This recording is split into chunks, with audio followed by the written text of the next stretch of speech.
саламатсызбы ата-аналар? Мен Хасенова Арайлым Мағзұм қызы қазақ тілі маманы боламын.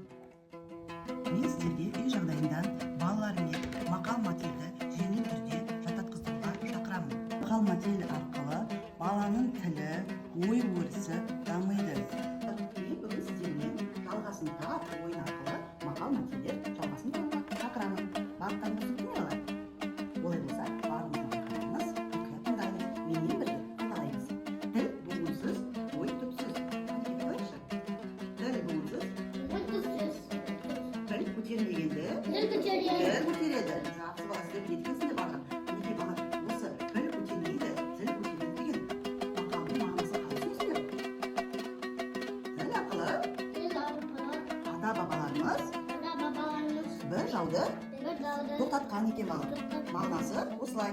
Енді бала келесін тыңдайды. Тілде сүйек жоқ, таста тамыр жоқ. Қайтайық. Тілде сүйек жоқ, таста тамыр жоқ. Жақсы бала. Келесі. Шешеннің тілі, шебердің бізі.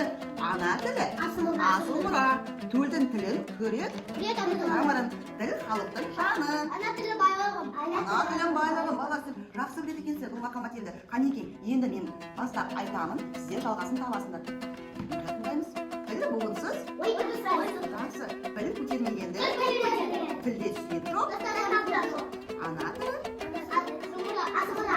төл тілін күрек, тамырын. Тіл, халықты. Жақсы бала, ана тілі асыл мұра деген мақалдың мағынасын қалай түсінесің бала? Біз қайда тұрдық бала? Қайда тұрдық? Қазақстанда тұрдық. Біз қайда жүрмейміз? Қазақ мемлекетіміз ғой бала. Біздің ұлтымыз қазақ.